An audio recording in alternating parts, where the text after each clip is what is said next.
Eu sou Rosália, do Polo de Pombal, e vou fazer essa videoaula falando um pouco sobre ciclo celular. Os citologistas dividem o ciclo celular em duas etapas: divisão celular e intérfase.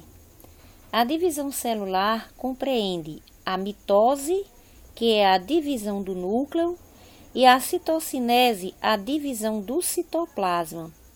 Em geral, a mitose e a citocinese duram menos de 1 hora, o que corresponde a cerca de 5% de duração total do ciclo celular.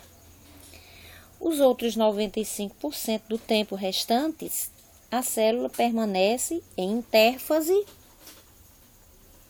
definida como o período entre duas divisões celulares consecutivas. Portanto, a mitose é o processo da divisão celular, na qual a célula mãe se divide, originando duas novas células filhas com a mesma carga genética ou a mesma quantidade de cromossomos e de material genético da célula mãe que as originou, e tem uma duração de 30 minutos. A intérfase está subdividida em 3 fases: G1, com duração de 9 horas, S, com duração de 10 horas, e G2, com duração de 4 horas e meia.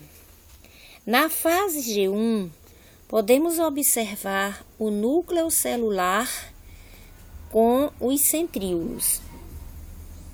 Na fase S, observamos aqui que ocorre a duplicação dos cromossomos.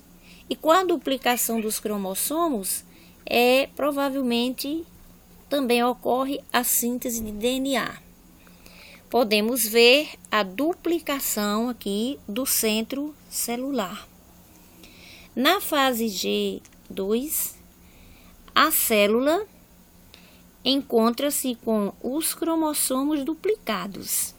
Os cromossomos já passaram pelo processo da duplicação. Tem início a separação dos centros celulares. Portanto, agora, após todas essas subfases da intérfase, vem em seguida a mitose com a sua primeira fase, que é a prófase. Na prófase, observamos aqui a condensação dos cromossomos, a formação do fuso mitótico, o centro celular, a presença ainda da carioteca nuclear, e provavelmente estamos observando o quase desaparecimento do núcleo. Então, a prófase é a fase inicial da mitose. Em seguida, podemos ver a metáfase, com a ligação dos cromossomos ao fuso mitótico. Na metáfase, ocorre a fragmentação da carioteca, ou membrana nuclear, a formação das cromátides irmãs e do fuso mitótico.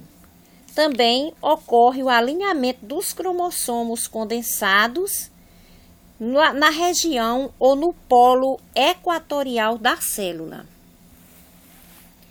A fase seguinte, que procede após a metáfase, é a anáfase. Na anáfase, podemos observar a separação dos cromossomos,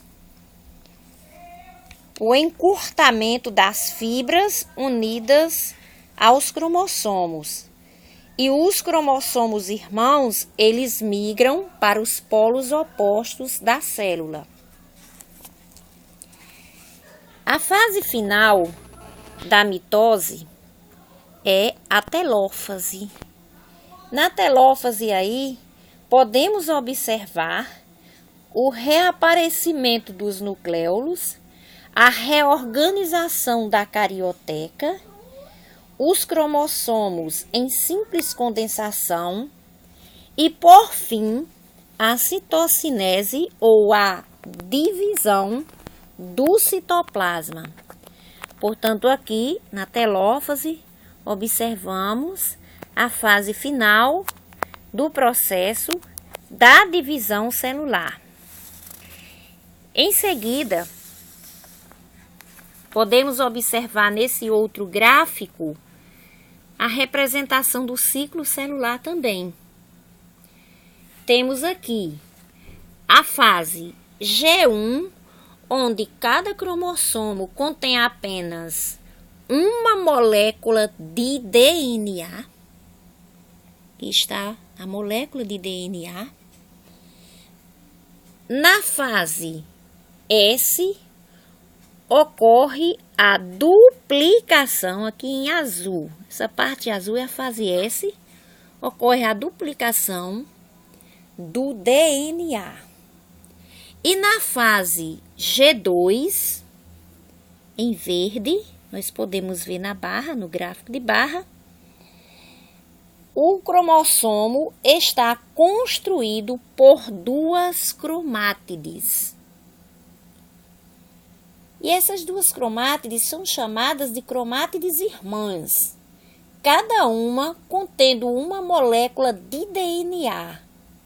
As cromátides irmãs, em seguida, elas se separam e esse processo ocorre em M, que é a mitose.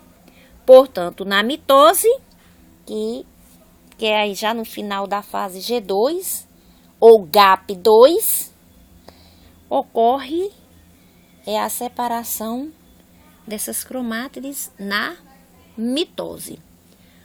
Portanto, aqui nós tivemos uma pequena apresentação e explanação sobre o que é o ciclo celular, tendo em vista que ele tem grande importância no processo da reprodução celular, tanto em seres unicelulares como pluricelulares e em seres eucariontes. Muito obrigada e